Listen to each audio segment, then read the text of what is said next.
hande non en nibbi seeda kono don andi ko affaire ko waydi ni ara en salmini jama on foppo na o mawo kala mon dawro man en tout cas Allah tay ko satte woro mu yalla do yalti mo chammo jere kala mon dawro ma kadi yalla ko dum kala ko faala ko don andi émission men gon ko émission ndaru yida unité tous les jeudis 22h 23h hande non ko wiyete ko 22h30 fuddi den ya hay 23h30 pour juste une heure tamo do de wadde ka émission men on wade on donc andon kono yewti non ka mois de décembre alliance de la sous-région et FIFOP no sisarsi ham no mai donc wara en ari ka dernier virage jidin donc hande artiste be hino do be hewti ka émission men be hewti ka télévision men be hewti der sar Sénégal pour que weltingol chama on si Allah jabi fende année on le 31 décembre ko honto non dum wadata ko Grand Théâtre de Dakar donc kala mo anda Grand Théâtre haray no fandi mo anda mo yali immeuble no fandi haray ko mo anda der don wodi mais mo yali immeuble non ko wiyete don Grand Théâtre kay no fandi haray tigiti on hidon andi Bixul bagada wonson Aribo Bineti Mali ko ben don chama on habbino pendant 3 ou 4 ou 5 mois fi mabbe no yewtede yo be arbe jona jama on le 31 décembre hadi ko honto ne wadde ko stadium Iba Mar Diop donc le 31 et le premier mais ko Allah wadi ko sati ko passé do ngandi hunde ko na Allah fo ko fenande ko falla nyamde hunde fo ko si Allah okkorima sinado ngawata nyamde ko gerda wono gerda donc do wadi si Allah lan don walli jama on hammiribe kaburi moƴƴude don woni Grand Théâtre parce que en tant qu'artiste be yube haado Europe ari jodi ari inni joy Dakar en tout cas stadium Mar Diop minata wona niveau mabbe mais en tout cas alhamdulillah batti yawruno den kado de yaade go passé piji bu changi et piji ni fo de changi donc ran weltani ke kadi Allah en weltani ke jama weltani kadi président Malal Bari Bantingel effort mo wadi on kanko Aliou Bari donc équipe alliance de la sous-région FOP équipe bagada on fo donc en acciala e goto donc mi équipe bineton minetaw assalamu alaikum Mr Aribo. Wa alaikum salam mi yori ke o melandi question e jammi mi yori ke téléspectateur be Jama TV ben FOP. Aribo o kanko woni wala amaydo hakkunde leydi e kammo mi arta e raga bambam raga TikTok e kanko Bixul 224. Ouais, assalamu alaikum. Wa alaikum salam. Mi salimina téléspectateur be fo. On ben dar dembeng. D'accord. Araybe Bougalov. D'accord. Bixul araybe Bougalov donc haray tigi tigi on artani e sonnajo mengo manda ma fewndo do Sénégal, Afrique, Asie foko fima ko ne wolde bonne Bineti Mali andi no Mali goto gayna hayci ko fure na non fi ko wurdo donc en nay Bineti Mali assalamu alaykum. Wa alaikum salam DJ Bella on jaram no marché don e jam jamtum ba o hewte jam alhamdulillah merci beaucoup ko dum don hande si tawi a hewte jam be ite jam bo mi arta Aribo kanko mi fuddo no Aribo naam ko hombo wiete Aribo tigi tigi. Bah Aribo c'est un jeune artiste comédien de France, Jody de France. D'accord. Ouais, quand je dis artiste comédien de base, moi je suis acteur, je fais le cinéma, théâtre. Et voilà, comme je touche un peu à tout, je fais un peu maintenant de la musique et la danse à côté. Voilà, un peu un touche à tout quoi, comme il était comme polyvalent. D'accord. Kala ini tindini. Kala latéral gauche, kala latéral droite. Kala ini tindini. Non, Bixul jali no de. Kara ini tindini. Ça veut dire la plus courte version de la présentation. Merci Aribo Bixul 224 comme yanno Bixul ari wada do vidéo tout simplement wajo jama wonde kasana jama wonde hande mi Bixul en tout cas domaine jidi fo mo Dominica Siniman ka yimugol ka amugol c'est-à-dire combien on te Bixul 224 berbe andabe. Bon Bixul 224 ko Guinéen jo jibinande timbi Madina adi Bixul wonde wolo Facebook adi Bixul ko acteur jo wado théâtre wado film à la base c'est ça ko wi kon mi ñewdo ko nder dun d'abord même fotti ko nder dum men andindiri d'accord nder la Guinée c'est parce que on était dans le même domaine ko pi on goto ko me wadeno ko n'était kon cinéma ko dum men fotti men andindiri en 2014 je me rappelle bien.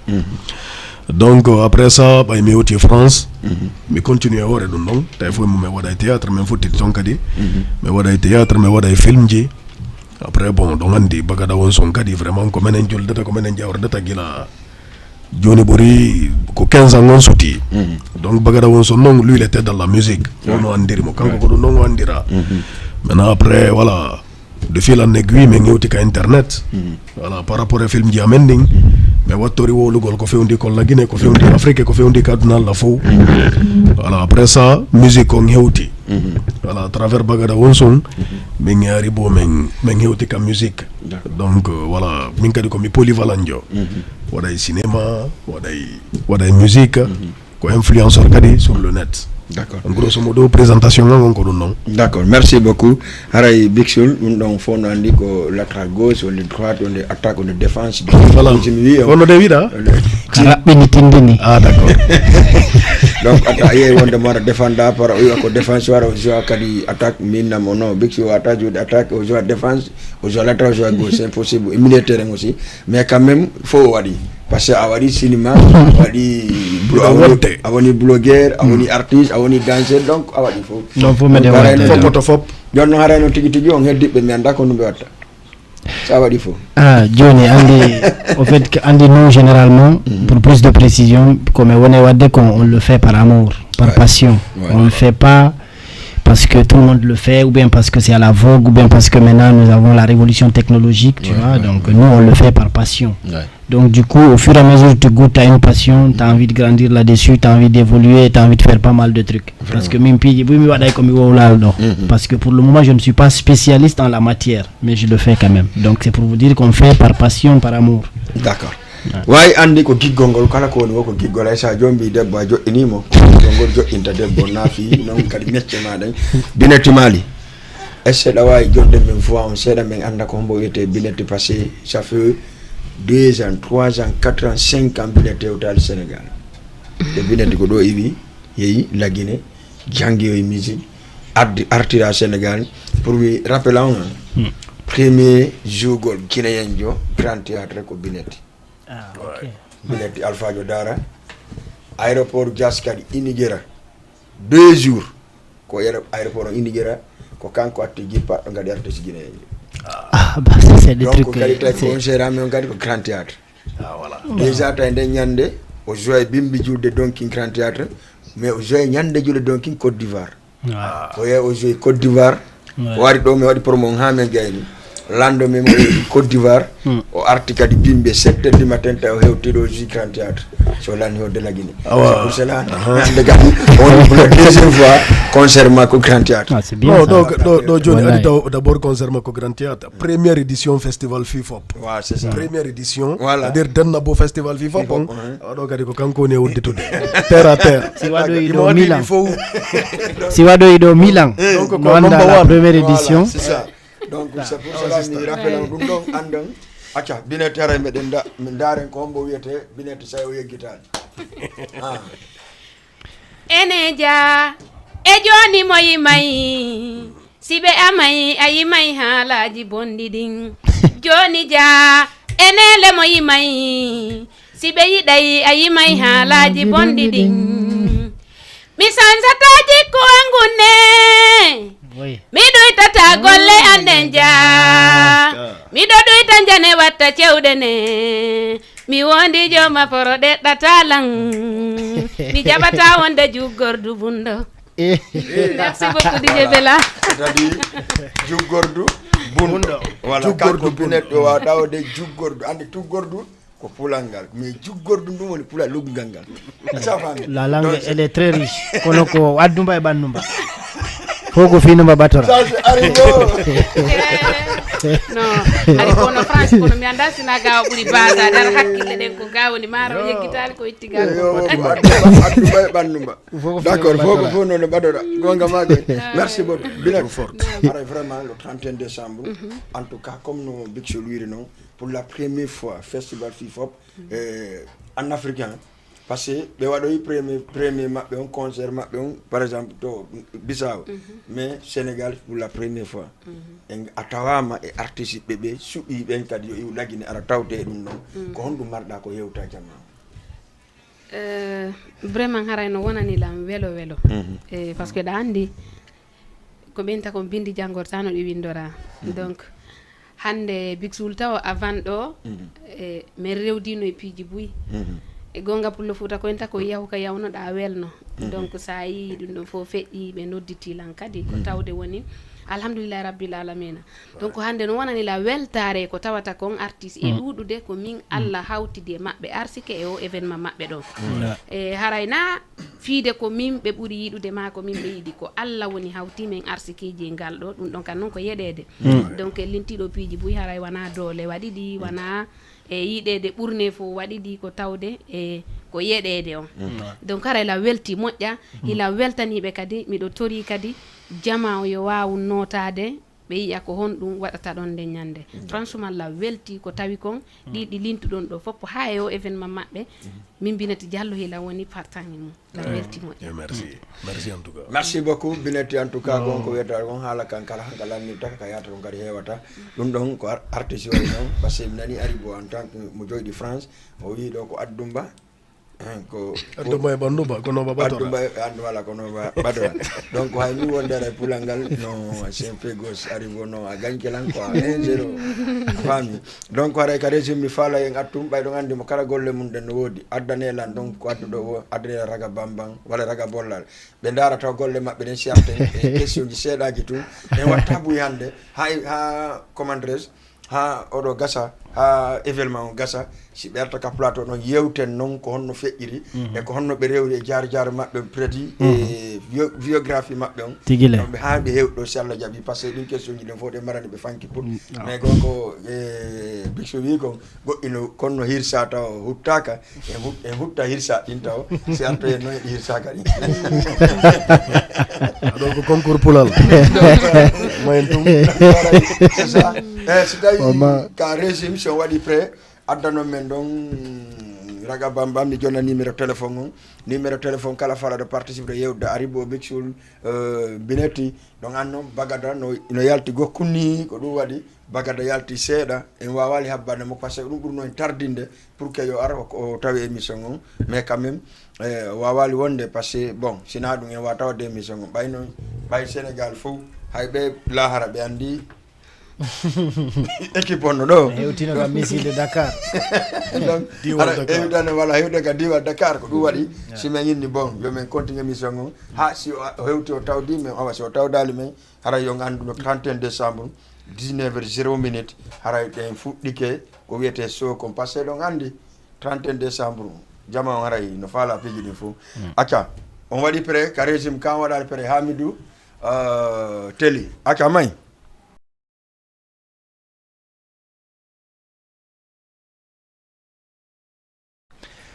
Bah, Rendi Fata, c'est un peu un truc ironique, quoi. C'est une manière de dire d'augmenter le volume de l'ambiance, d'encore appuyer si t'as un accélérateur quoi, y'a du kadi. D'ailleurs, figure de quoi, y'a du figure d'arrondissement. Est-ce que le 31 décembre, ko Rendi Fata waton ko yo? Non, de ko Rendi Fati. Ah donc déjà Fati. Voilà, déjà. Elle est choquée. Elle est choquée. Je pensais que tu étais un Français. Elle est choquée. Donc, le 31 décembre, déjà Fati, quoi. Fati. Fati, non. Donc, on s'est dit, non. Encadré. Non, c'est Aribo. Terre à terre. Adi. Aribo. Depuis chaque guindon, on rendini. Fati. Donc, c'est-à-dire. Andy, on a atterri à Dakar le 21. Men banni leɗɗe e wure e kereje ɗen fof men banni yonna ɓayi men duwano men marno haaju Bissau mais Bissau men arti men naka men hewtutunoɗo le 26 min huɓɓi tengue meɗen saggini fewn ɗo yimɓe ɗe wi fatu menen ko le 31 ɓurtata fatude ha ɓenda sende ɗo ñaame ɗo jama on serta duwodire terre à terre. No. Atakanaki. Atananaki. Voilà. Merci beaucoup. Voilà, on a dit Aribo ko rendi déjà dendi ha fati ko jama o ñam le 31 décembre cede wande hore jammo ƴere donc ko grand théâtre watta acca minani nane ɗayna ko andirɗa e Aribo ko dans domaine théâtre par exemple domaine cinéma ko laggine andirɗo on domaine cinéma ka ko en français andirɗo 2014 men andindiri ɗum ko laggine laggine la mandité kam en fotti pour la première fois ko jardin 2 octobre Donc c'est la passion qui nous a rassemblés. Ari me de fi casting, fi tourne gol film. Il me de nodita fi argol wada casting. Ko wete test. Voilà test. Fi yobe andugol ci be jetete. Me ngar do me wadi di test jidi me fo ame men jettande ñande don. D'accord. Me rappelle ko do me ngandindiri pour la première fois. Voilà tay kadi me ngide Conakry. Me ngari kadi me fottiti Paris. À l'atelier des artistes en exil de Paris. Ka théâtre watte. Et ka piji buy watte. Ngari men fottiti donc tayle qui ala ko mame wona nene go parce que déjà voilà on avait la même passion tout et tout donc des bagada tawi non bien avant ça voilà. Donc c'est-à-dire ba yon hewti en France ak école des arts donc photo donc ayayi kadi forme gol en même temps kankadi mo donc nokku goto d'accord donc voilà c'est pour cela que andi kala ko atta kon sa jangane on est professionnel donc dum aribo ara kadi ko ndingolo do ko cinéma o jangi imo mari diplôme c'est-à-dire kanko kaydi jima coding ka université ko dum o jangi voilà beaucoup de gens qui ne savent pas c'est un acteur professionnel très bien voilà kono memi da tourni film ji anda horma donc e film ji France tawda représente Afrique way mais su gande fi du Sénégal ouais bon andi min cinéma on au fait mi hidu cinéma on tay mi do école primaire donc Côte d'Ivoire la manti phénomène au deuxième année donc au primaire cas armé wada sketch et tout ce qu'on est dans les fêtes de classe les fêtes d'école tu vois après bah mi ari la Guinée foi mon étant petit tay la ngi di cinéma et non mi ari ka di Conakry mi ngi la ma gor ko sous-été ko quartier goto me ngudi mi ngi jaajama ko jangi day no même classe bah non on tuma à l'époque c'était en 2010 2011 même foot di wad gol pese men nga jikke jama. Donc la Guinée moi je suis dans le cinéma dans le tournage des trucs de théâtre non mais arrive ni Paris mais m'arrive pas ni même parti par casting djibouy c'est-à-dire test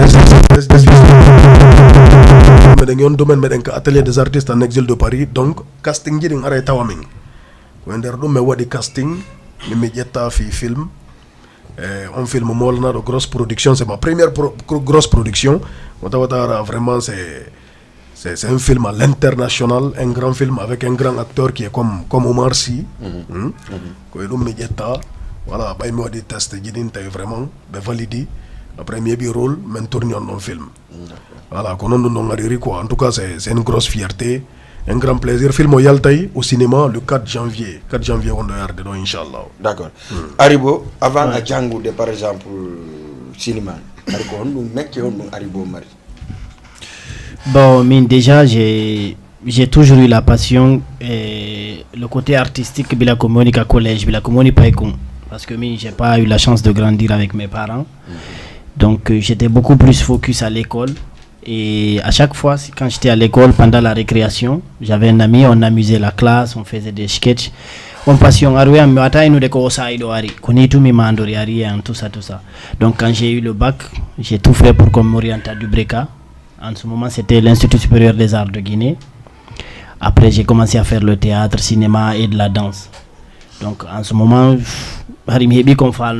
c'était pas facile, mais donc j'ai foncé parce que si donc moi j'ai jamais au fait, mais quand j'ai fini quand même l'université, j'ai fait pas mal de boulot à côté. J'ai été agent commercial sur Orange Guinée, MTN Guinée, mais nous c'est extra artistique. Voilà, mais quand même comme nous donne Diabatano. Et du coup, qui peut me détacher de mon art. Même quand je suis arrivé en Europe, j'ai pris des boulots de nuit où je travaillais que des nuits, la nuit, pour ne pas me détacher de ça, pour dire combien de fois c'est quelque chose que voilà. D'accord. Aribo, est-ce que faut nous foutre à la problème famille on passe une cicata ou famille bah au début c'était un peu compliqué Andingolbe parce que quand c'est à 8 art au niveau quand voilà art tu vois. Mais heureusement moi ça fait 22 ans que je suis orphelin de père. J'ai fait comprendre à ma mère qu'on nous rigolait et tout ça, même s'il y avait des gens de la famille qui me proposaient fais ceci, fais le droit, fais ceci, fais cela. Mais c'est quand ils ont commencé à me voir à la télé sur des spots publicitaires, sur des trucs, sur des films, des petites vidéos, ils ont compris que parce que pour eux, tu vois. Voilà, je leur ai fait comprendre que quoi qu'ils fassent, donc tu vois, donc à un moment donné, ils sont obligés d'accepter parce que rien ne pouvait m'empêcher de faire ce que j'ai envie de faire. D'accord. Merci beaucoup, Aribo. Bixoul. timbi Madina miɗo andi fada 95% ko waliuɓe on timbi Madina non sadi andi problème la wode ɗum min dewol an koɓe timbi Madina fami mena ko timbi Madina yiɓi Sambia Jombaka min jibina ɗum donc miɗo andi fidadi probléme ji timbi Madina ɗi Big Chul woni artiste mo timbi Madina est ce que Big Chul ɗum ko wali ɗum ko ɓi waliyaɓe en fait on ɗon question an tigiri ɗa wawi mo jabagol à 100% di e nder timbi Madina sa yalti timbi Madina d' abord si anani ko timbi Madina no wolirɗa noon forcément ça c'est mi lammanditi fi to miɗo tourni pese réunion de famille waɗano fiyan c'est à dire réunion de famille molanaɗo noon goyi fi miɗo tourni pese c'est à dire kasetol ɓe daragoye pese ka suudu ɓe dare pese ñande ɓe ñande ka suudu na c'est à dire ñande ɓe waɗi kasetol ɓe ni Souleymana ka télé non ɓe nodduno moɓɓe fof réunion de famille waɗa yewtere wi waɗa vraiment tawi a sikkay mi waru hoore tu vois ɗum noon ko pese mi tournuno mais no ari bo expliqueri noon au fait no piyunko no welalan a faami ka no welalan dès la base mi andini ɓe kadi no welalan e pi mi suuɗorali na suuɗo waɗa tu vois innugol a kun ɗo piyun no welalan meɗa andi bon maɓɓe mbeyɗa few non je le dis haut et fort ɓeyɗa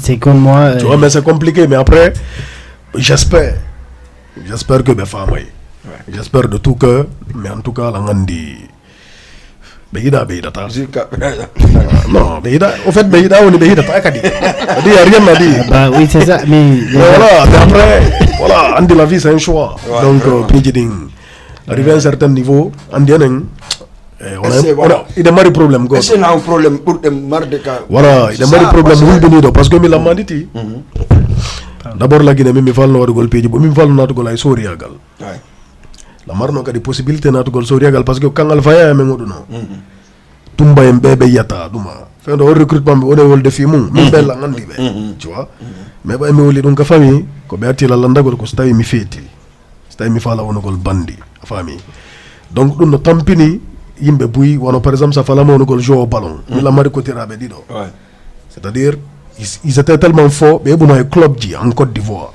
mais tellement que famille on soutenali ɓe arrivé à un certain niveau temaɓe accita maintenant imagine un footballeur si ɓe feƴƴuno en professionnel footballeur jo prime de match footballeur jo e allah guiɗo joni noon tu vois c'est des andi ko complexe ji joni noon yimɓeɓe wonde ɓe famata goy mais au fur et à mesure no gasa ka ɓe fama après sinon domaine ji bus enen on siɗen fala waɗugol surtout min jendata ko ma ɓenge voilà c'est ça parce que joni ala jaɓude à 100% parce que c'est andi koya famille na bandijo na bandiya iɓe andi nami bandijo tu vois mais ko fen ɗoni par exemple min lammanti phénomène no lagine famille ji ɗin fof no jondodiri hari bon ɓenna Souleymana ko bandijo fi on ɗum miɗo jokki ha joni miɗo acciti cayali yan tu vois ɓe entolange clip tu vois donc ɓe andi komi bandiru pourtant mi wujjata mi toñata mi kansata mi jattata lan jokki ciifi yan tu vois mais ɓay to miɗo acciti sukundu komi bandijo tu vois au fait ko complexe arabe anda mori ɗon ha gayni kon ɗon ɓuuri e allah kiɗo arabe anda kono noon no gasa joni ɓe rentina mi bandijo ɓe renti moɗa woni piyunkum ɓay no wellan a faami ka mbiɗo tori yallah yoɓe faamu allah ma on si ɓe faama alera continue yawgol non terre à terre tu vois ok Binatu Mali hande a hewti e nder sukaɓe tato ko an woni gorko e debbo on e maɓɓe par ce que grand théâtre ko sal ɓuraɗo e hormorede e culture sénégal on par ce que nde Abdoulaye Wadda wanno salon arnoɓe immigré salon ɓe c'est-à-dire ko kala ko wiyeteɗo star jo mi hewti grand théâtre ko immigration e Allah waɗi hande enen koye guinéen ɓe kono wireten koye guinéen ɓen ari ɓe jonna e salle grand théâtre kono ɓe jonnita sénégal en ɓenno ko hon ɗum marɗa ko yewta communauté on fansiɓe ma ɓen yewta kadi ɓe heɓulo par ce que miɗo renɗa heɓulaniɓe kamɓe kadi no ɓe heɓulanoma no ɓeɗo mi yiye maɓɓe ko hebliɓe ha gasi kono ɓe ñande mi inneno e ɓawa maɓɓe minuma ko sambaliɓe take sambaliɓe daro fotti e bo wonko yanetake donc si ɗum feƴƴi si ɗum feƴƴi haray ko mi innata jama on watta ɓe jaɓu accude ha niɓɓa si ɓe ara par ce que ɓe andi 31 décembre déjà ko honno grand théâtre woyi wonirde hay ka stade fof nandi ko honno woyi wonirde itti noon sikka joni ko grand théâtre haray taɓe jaɓu neɓude taɓe jaɓu kadi arde ɓe daro yaasi ɓe haɓɓito ko ha on tuma si ɓe naata yoɓe andu koko meeɗaka yiyede Allah holli ɓe haray noon si a Allah hollima sifa ɗum koye ha puttino ta jaɓu feƴƴa e ɓaawo ma e bagada wonson big sou laaribo e buyno jooɗi ɗo no haynade ɓe rob kamɓe golle maɓɓe ɗen yeehi ha kamɓe ɓe heeɓi change si ɓe sa itti 2000 5000 a wawa waɗudude e maɓɓe yara ayni e Binette Diallo no déplacé ila Guinée déjà ni lan jooɗi e miɗo andi buy haray no sikkude piiji ɗin piijinnike kono noon kala humpaɗo ko no joɗɗinnola ɗon tigi wakkilo yaha honɗum woni piijinnike il faut que voilà piiji ɗi wonay piiji lando o min joni min andi ko andi ko may piiji ɗi no wontude piiji ko ɗum waɗa tawaɓe gowi koye piiji a faami ko faala hollude ɗum way piiji ɗin buyno sikkude ara piiji ɗin ɗanike anda noon himo gollude dans l'ombre imo remude mo mari lowe mo wannini lowe bo yiɗi mo remude ɗe kono jama on anda joni noon ko chance molanaɗo ɓe heɓata nde yande ka grand théâtre andi min momi faama si piijinno piijinni mi faama gon ɗi piijinere maji non a famay mi yiɗa yimi ɗo morceau weluɗo c'est à dire fop apprécie morceau nde wotre mi huliya hay min sina dille par ce que kam tiktok on kan non c'est normal par ce que donc mi yiɗa fewndo mi saña honno o sa yimay wo si a yimay ɓe yiɗa ma wola haalaji bonde pourquoi on change on ɗo merci beaucoup DJ Bella ko piyu hun kon anduɗa mais no gasa si andintinaka wata kon anditugol e donc fi hon ɗum min nani joni si a yimay ko ma yima haalaji bondi ɗin haray na yawagol de yimay ɓe sifa ɗin sikkuɓe no yimude haalaji bonɗi ɗin ɓe mais ko yoɓe faamu wano ɓawɗo seeɗa hari si artiste ɓe men ɓen no yimude a heɗoda e nene ma a heɗoda e baba ma a heɗoda e esiraɓe ma donc e menen noon joni menen sukaɓe fandiɓe ɓe buy e amen no toon si ɓe yimude haray hay si menen e goreɓe ɓe meɗen kontina ko boni mais si a heɗitike ha nene ma ari a hayn to ɓe tun ɗuyta volume o faami e donc haray ko fiyonu ɗuytanɗa volume o par ce que moƴƴa hay sino moƴƴanma a moƴƴanama yoɓe nanide e ɗum ɗon non non ko kala ka moƴƴana biro ma ɗum ya andu ko waɗɗa ko woni moƴƴa voilà peut être noon an on leer ɗo mbayataɗa wonde fewndanden sikkano moƴƴi e donc mi calcule kadi morceau ji buyi hilan yimi tawata hiɗi wondi e message ji kelɗuɗi e mimmi innata meɗi ala bruit a faami buyima morceau ji goɗɗi goo sa calcule wona morceau an si arsikaji lanniɓe seeday ko ɗuɗuɗa jawdi o ko ɗuɗuɗa yimɓe o donc ɗandi on ɗon kadi ko noon mi suiviri e texte ji ɗin sa yiwi ɗum ɗon e goɗɗi goo kadi e mariage force si mawɓe jaaɓi e dewle men ɗe welay donc ɗin ɗon piiji fof mais a taway ala bruit ha wano noon e donc sa yimi piiji goɗɗi gono toon foygitiɗi hara ko gimi amen menen fewdiɓe ɓen jamanta ko noon ɓuuri valorise de mi jooɗi mi daari mi tawi wi ko ɗum ɗon ɓe ɓuuri hiɗugol ni après min ne wi jakka fewndo si a yimay si welay tun ma si tawi ɓe yiɗay ko ma yima haalaji bonɗi ɗin donc haray ko sifa ɗum mi sikki noon ɗo mi sikki ɗum waji ke buy par ce que waji ke big sul waji ke bagada waji ke aribo donc en wa hande kadi mi sikkaɓe yimitay ɗo sina no ɓeɗo ɓe yimata ko bonni par ce que raga bambam e hayɗoda ɗum e patima ala ɗo ko di boddi wari boddi e oui mais raga bambam hayɗoda ɗum e patima raga bambam gonnondi raga bambam bona pour te dire pour yetagol ma raga bolla raga bambam ko pay koy ay pay koy ni pay koy ɓuuri hiɗugol soñji ɗin ɓuuri me tamñinade yeru ko mi yi kon à travers le retour parce que min paramɓe buyno daylan ila yeyi ɗo sere goto par exemple koyte sere ko andi ɗum ɗon ka sere yaɓe ɓuuri 250 personnes e sere o min ɓe anda miɗo arde miɗo ɓatti tum mi nani ɓe taga sere yo bambam mi tawi ko mokko ba ɓen woni mo kano en armbamɓe mi filmi no ka téléphone an ɗo oɗo yimɓe ɓen buyno yiɗi mais awa gondingol ma au fait si mokko ba ɓen e pay koye jentike ma musique on anduna alaji bondi wonda e wolde a faami ka voilà c'est un peu ça quoi sina ɗum voilà ok e karesim maydaren clip Binette arten ka plateau men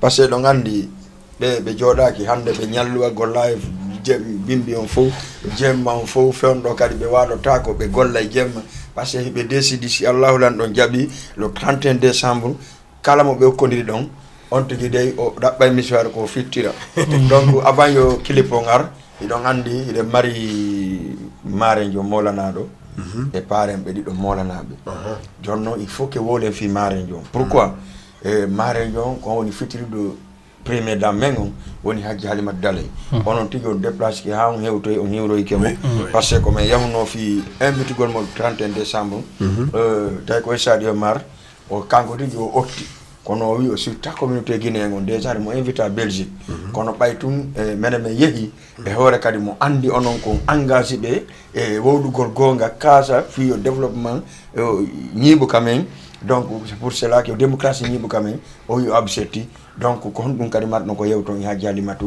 pour le 31 décembre. Bah non, je dirais pas personnellement, mais comme Marie comme c'est de remercier Hajji Halimatu parce que mais Andindiri ça fait un bon bout de temps, mais Andi par le biais de Big Soul et de Bagada, ça fait un bon bout de temps maintenant, depuis quelques mois en France. Et j'ai vu que c'est quelqu'un qui est toujours là pour tout le monde. Donc si j'avais d'autres qualificatifs, j'allais utiliser, mais je dirais juste merci à la maman et voilà. J'espère que tout va bien se passer pour elle et que les choses vont changer aussi pour elle dans ses intentions parce que franchement, c'est quelqu'un qui soutient tout le monde en fait. D'accord. Bixul. Aremede weltani Hajji Halimatu Daley. D'abord par rapport au événement mengandindiri. Mengandindiri gila nebi la Guinée kono ari bo wolir non kambe be accompagner yimbe ben fou. Tous les artistes si hanno dibe be nototo remede weltani be ko be noti men kon ko be walliti kon et mede weltani be ko be accueilli men kon bay me yeyi kama be franchement c'était convivial ari meden jarni be meden souhaiti be bonne chance par rapport au projet jima be din fop kambe kadi parce que andi ndena duo wallo Allah wallo afadika yetten goddo ka ligne premier auditeur allo oui on jarama don e jang Bella naka mo nice alhamdulillah man la Mayna Show yow ba yaa ci jàmm maa ngi sant bu baax yow nag Mayna maa ngi ci jàmm alhamdulillah maa ngi nuyu waa plateau bi yëpp merci Mayna bu rafetlu bu baax liggéey bi macha allah léegi laa koy gis ne merci beaucoup merci maa ngi nuyu Raga Bambam moom man sooma dama neex dama yàgg neex te xaw ma ne sax moom moo ko way ñoom ñoo ko way de ñu ngi nii toog nuyu naa leen yéen ñi plateau bi yëpp d'accord je sais que yéen si jàmm alhamdulillah Mayna ñu ngi si jàmm alhamdulillah naka fii mbaa neex na si yéen neex na trop xam nga ñoom na dégguñu dara ci loolu déggu wolof dégguñu wolofu kay jëm leen dégg wolof waaye jëm leen dégg wolof Sénégal neex na de Sénégal moom neex na ñu xam nañ ko ñoom ci boppam xam nañ Sénégal neex na waaye olof moo tax ñu toog ci ne duñu dem mais na wuy ma combatante boobu toog foofu moom tamit sama xarit bi d'accord waaw Binta ñu naa ko Binta bu baax a baax d'accord maa ngi fi sax dama ne xaama woo leen siyaar leen rek rafetlu bu baax émission macha allah jërëjëf Mayna merci beaucoup bo hiwri kewmo salmini on o weltani kewmo c'est-à-dire ko ɗo gollata déjà kanko ko musique sénégalais mo watta kono waɗa e morceau mon on wono Raga Bambam no welamo ɗum waɗi wanda noon kadi kono yimi se arano ari on ɗaari gono déjà woɗɗa ɗo merci aray Mayna kankadi ko golle ko ɗo aray Mayna jerejef voilà très bien Dakar andi ci bagadan non wona ko Amadou Jabar lekke pobar oui Amadou Jabar lekke pobar affaire nabi dangay war affaire nabi dangay war ñaari frim bolé li ma saxam petit waaw di mede nguri bo Dakar e birin dankatoy rek birin dankatoy rek mais dankatoy no ko soso wako goɗɗo wino apprenti he ina kam ma fatte de itam bu yalla nibba arrivo no feƴƴen ade ibara no way ibara rasul no feƴƴen akere nara feƴƴa akere mara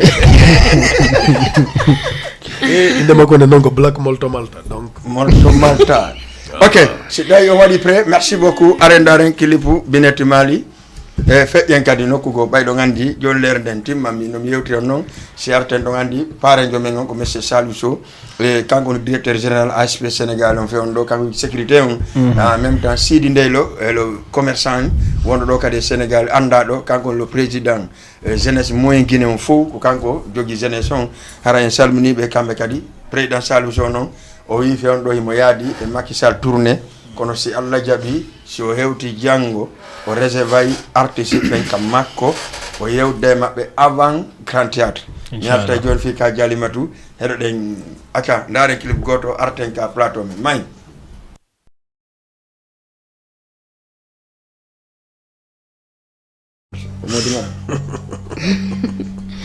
no e bada laba na modi an tum woni ko jeemo e labado no jeemo moƴƴudu jikku no jeemo e ko sifa ɓen ɗo yimɓe jeemo par ce que goɗɗo si a labama woni a hunnata haadi hara ya labaka donc siɗa laba yeeso jikku hara yiɗa laba acca siɗa laba yeeso ɗa laba jikku 60 yo donc 206 209 54 allo allo merci beaucoup ɗo copie d'accord siɗa laba kala gonga ma e moɓɓe ɗo jikku fof no laba binet kono mi wiiri nane noon Hajji Halimatu ni maare an noon ko pooɗa waɗata ko ɗum habborɗa Hajji Halimatu si nayla welti si tawi par ce que d'ailleurs taw Hajji Halimatu e meɗen andidiri mi yahay haka maɓɓe mi yehi kadi haka maɓɓe e avant kadi mi heɓude on accès ɗon hay simi haynike ɓe e en distance tawa hiɓe welalam hande noon si tourni ha woni concert Binette Diallo mo tawa e muɗum ko kamɓe waɗa maren haray vraiment e koko moƴƴi e ko ɓuuri e moƴƴude haray e no moƴƴannolan yiidu golle maɓɓe no moƴƴannolan ko yiiɗumiɓe kon ɓuuri noon moƴƴude ko tawi kon Allah newnanilan yomi waɗu yara ayni ha mi wawa ɓe andinde ila yiiɗi ɓe ila neeɓi hara wanade ñande d'accord ida yiiɗi ɓe gila neeɓi hara nande ñande kon ɗum marɗa ko ya fans club ma e lambode ɓari wonɓe ɗo e Sénégal présenté ɓe ɗo ɓe wi sina Binette kamɓe ɓe ala artiste go kon ɗum marɗa ko yewtaɓe sina ila weltaniɓe vraiment ɗum ɗon kadi ko giggol façon go par ce que mi calculay ɗi duuɓi ɗi mi jooɗi ɗo fof ɓe changera lam fi ɗum ɓe yiltorali fi ɗum ɓe ɗuytirali fi ɗum donc la weltaniɓe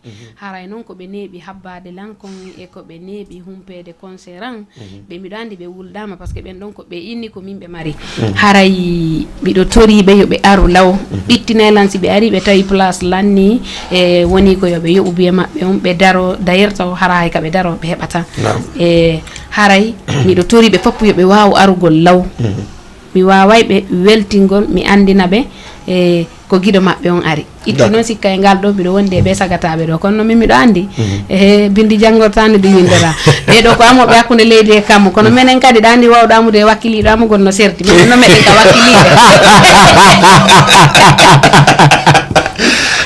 awɗo ko défi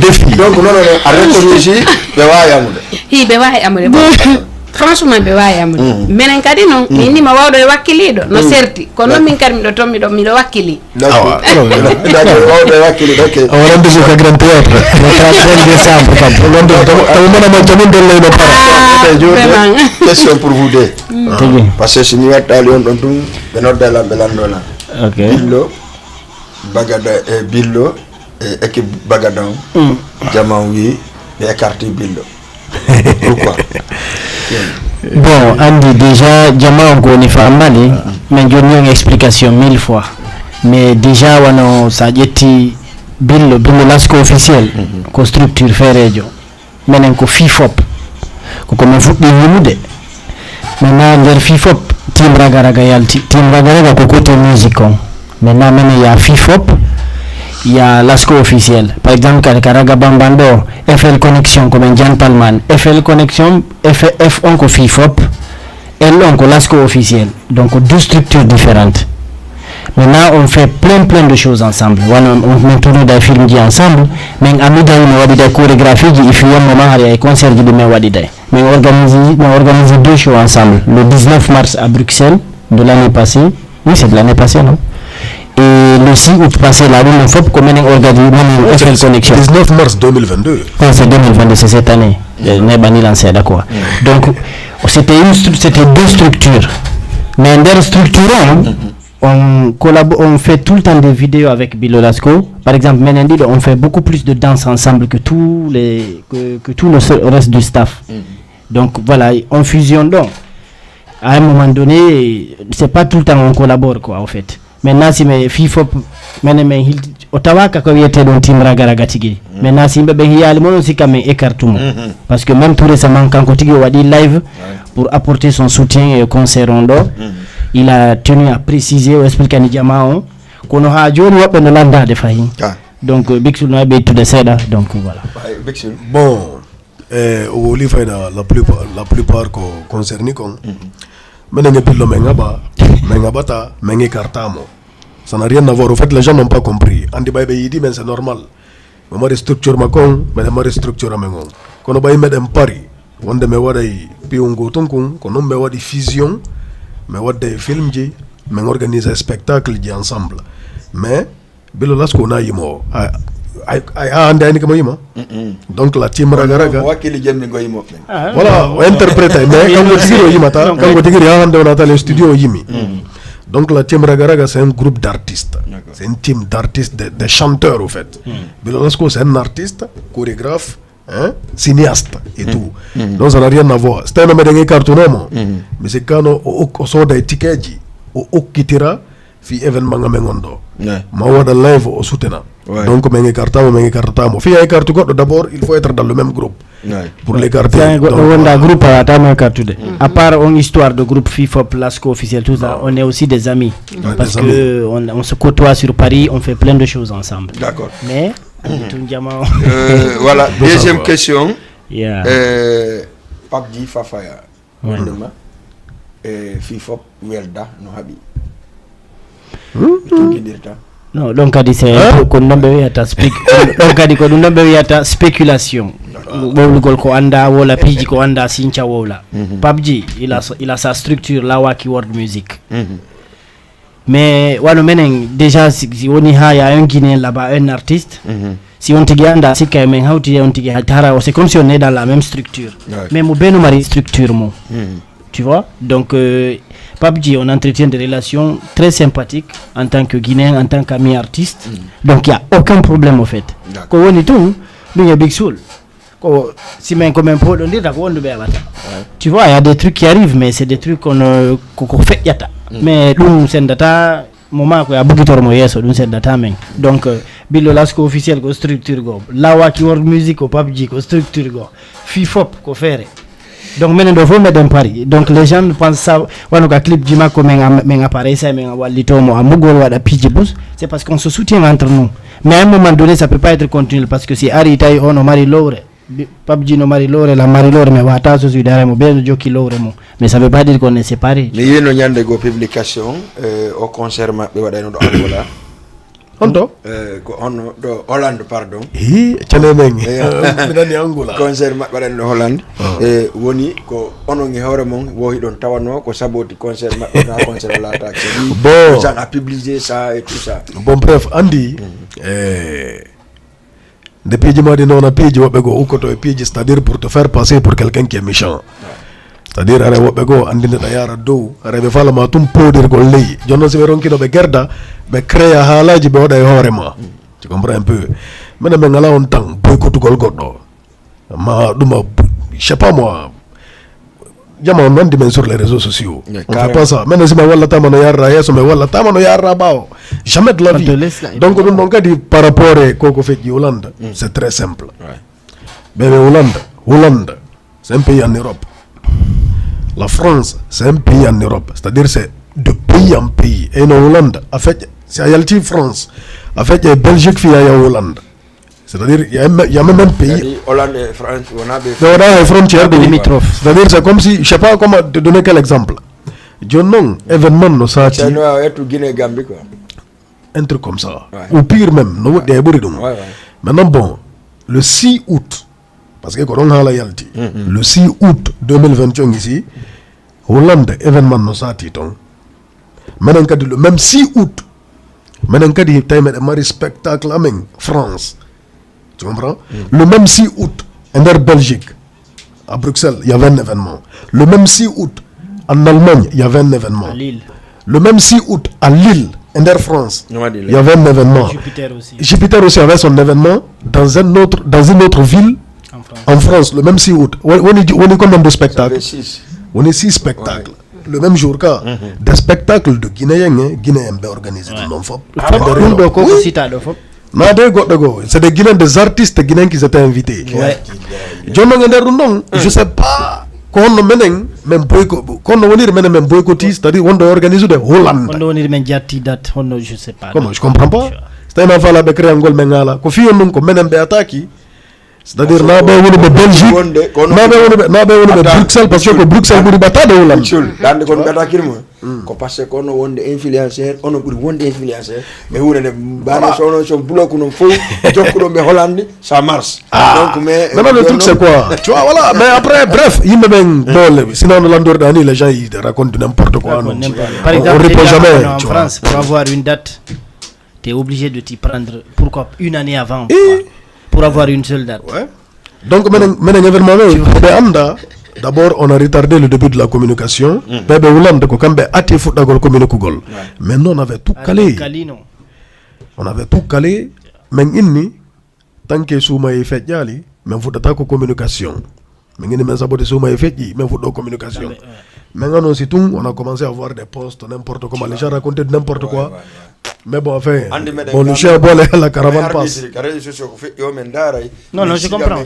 Non, c'est-à-dire il y avait 6 événements. On a un boycott Hollande. Comment? Je ne sais pas qu'est-ce qui s'est passé après. Gaz lacrymogène fait tinaton. Gaz. On a un yobi, tu vois. Fille, fait tinaton. C'est-à-dire que on fait un gaz dans un événement. Est-ce que la Marie entend d'abord? D'accord. Quand on dit royalty, fait un on explique. Ah, bah il y a des gros javis là ils vont venir jakara yobi la mianda. Min ka demi andari mi yobu ma fille en fait un gaz. Tu vois voilà donc c'est un peu ça mais après c'est normal. C'est normal quoi, tu vois. Kole kirima kicking fruit ko don wengilete. Donc faut ça mata quoi, tu vois. Donc c'est tout à fait normal. Ça n'est que si non piji no de vraiment and piji mari no wonde piji. Voilà donc merci beaucoup. On accepte. Ko hondum mar donc wayntira ay wawi waynodirde mo kala mabbe ya yaro ndiya yarandi ya walo to ni walo parce que odin piji don habbo le 31 décembre inchallah jabi donc jango ko anidi go tun jama ara yo prépare no gassa waday point de presse jango kabe loji don pour juste nabugol voilà yimbe dépose un peu question ala kabe won don parce que en salon grand théâtre en wawali mo hendade hande me yey me rewi rewete de fop jango level événement jana non der ton ko yusu lo andi problème yusu lo di kanko mo wawi stay Sénégal fo kanko jogi donc himo ka yasi himo ka der sen petit jalde final non ko jango donc tayme wata hande charge di do der ton fop parce que voilà donc on hadi conférence de presse lato kawe do même en wada point de presse Allah jabi jango ka logement en daray be nodten invité inchallah jabi à partir de 17h nabi dow en wada dum don ok harati feƴƴi ɗon iɗon andi kono jaman wori noon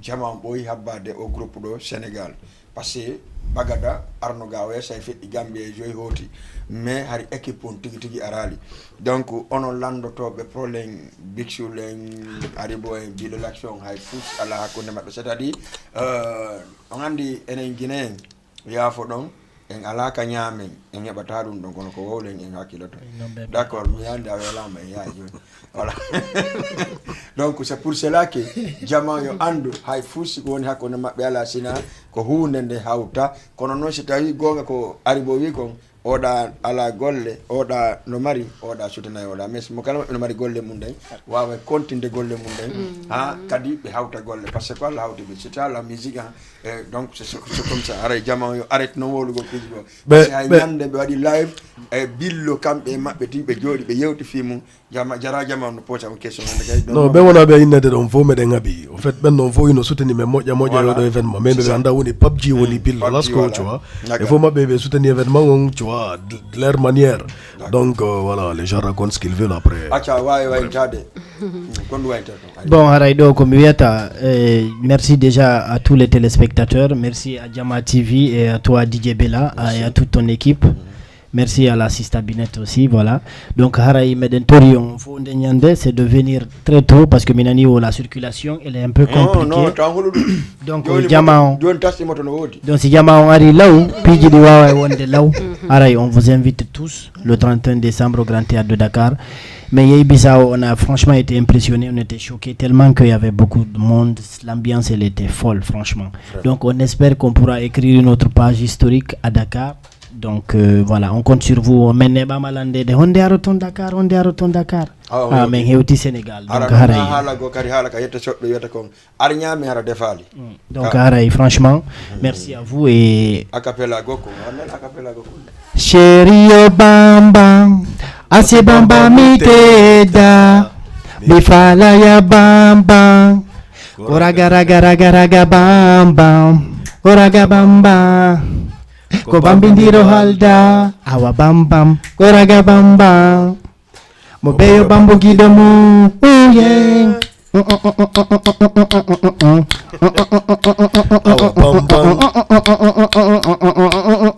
koraga bambam rendim fata. Merci beaucoup. Bixul kon way da non fans be mabe fansion parce que motive vraiment jamano reni fondo engouement on fop ko fi Grand Théâtre wona wolede jamano welti gadi ko hunde na ba Grand Théâtre andina non jamano jour ji ko 10 000 francs CFA DSM meji din non bon ko dum woni fayda di clôture jamano 5 000 francs 10 000 francs CFA jour ji kon dum marda ko yewta don voilà fans be mabe bon remede weltani fans be ben fou mede weltani Alliance de la sous-région me weltani ke ngonon Jama TV ko invite mendo Aray, be foma be meden sabbibe me ngari men déplacer ke men ngi pari men ngari aga aray ko sabu mabbe parce que ko sabu nyami sabunde ayka donc yo be arume wada welo me wada fija jala raga bolla la raga bambang raga TikTok be ento nouveauté je piji kesi voilà tigi yom be wel toto welo njano waday voilà c'est un cocktail d'artistes qui est là yo be aru on va terminer l'année 2022 en beauté voilà bigo ma gagnon kon dina donc Harai no rendez-vous ka podio mo ngani ke mo yaji ka tan du dingala wadu meyi ay podio mo no yaji ka donc wata ko wadu ko pallita gol d'accord acha binet kon ma da ko entra fa wayno di parce que donc andi voilà déjà en wujji 10 minutes fo voilà do déjà Bixul e aribo be waynitori ko mi waynitorayno ko parce que ko innugol jama on wata be néglige ha nibba be arabe tawa heewi bay mi do andi ko heeway déjà on di sereji mi do artude mabbe donc haray sa wi lanka plateau do mi waynito ko fewn dum mi salminta sereji o Diallo kala ka be wawi wonde e no be foti fodde kadi voilà e hajja Halimatu Dalen nene amen jaara ko kambe on nene laggine sin sere majina hulali sere sarrival sere foti foli sere foti rewbe sadi fop anon sereji dim fop mi do nodditi sede mi do nodditi be kadi si be yehi tum be yelan tum be anda hi bilet no nodduno en fo si Allah on jabi kala tawdo lan ton o weltoto si mi waynondira parce que donc andi ko be takon e feƴƴa souvent ko minata ko kono si be woni hani bi si be ari be hebay sattende hoy seeda parce que don be taway heewi jonnon no satti haray ya iwka suuduma hara hanata Grand Théâtre be nama ka artiste be won don heewi haray no satti donc haray jama on no noddita law déjà ni de wa inude heewi mais fi e yo jama waawi yahude hara ko yo wonu coka cok yo jama yahu kono enen tigi de andi biyeji din ni di wodinama donc haray jama fop sereji din fop DJ be fop hay goto acciaka fop no noddita ko haaju mabbe be saboto ben de ben acca merci beaucoup sinawa saboto ben ay saboto ben no nodda voilà merci de baro parce que de be changer dans la vie ka be tawe saboter dans le vide voilà haray fo no noddita haray fo no noddita e sa ay be sagatabe tato wakkilibe wi la ero pari ha do be dawe sagatabe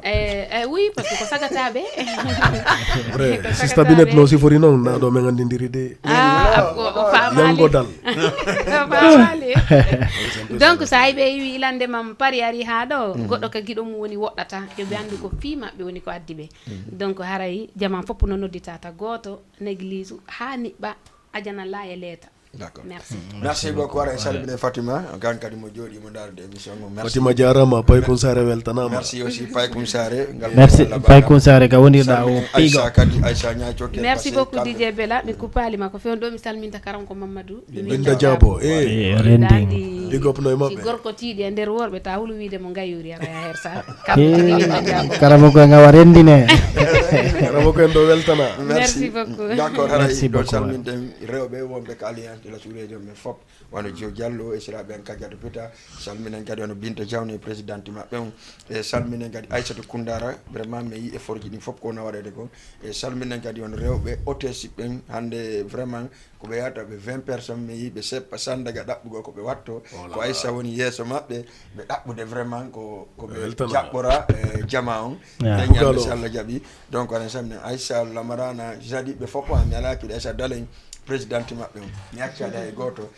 ko do wandi ten salminen Hamidou ka caméra salminen Teli ka régime salminen kido jamma production fondo gambi ko wonton en salmini jamma fop en accada e goto mi salminen be ngam ko minata sina dum haray be oyni sikata ko ne woni mangere fi kala mo dal télé mi haray mi salmini mo modja e bibbe ambe fo merci en wi e lundi salla jabi 14h 15h ko woni résultat ngon ko wadi grand théâtre ko adden holle jamma ko nu raga bambang e si sabinet feƴƴini grand théâtre ni artiste be salmi Akim kadi parce que Akim kadi vraiment 224 Akim 224 mo participer hunde modja big up tis bi fulo kadi salmi nama modja Alkazayon big up Alkazayon be fo be salmi Alkazayon be wonbe do be fo Djijara fond voilà 19h woni convocation mabbe on 20h au grand théâtre kala artiste invitado 20h grand théâtre to hewti wonaka coulisse donc passé loji no wodi donc a waloto a nyama a yaray donc grand théâtre wawa sadio marjo merci beaucoup ciao big up ciao bango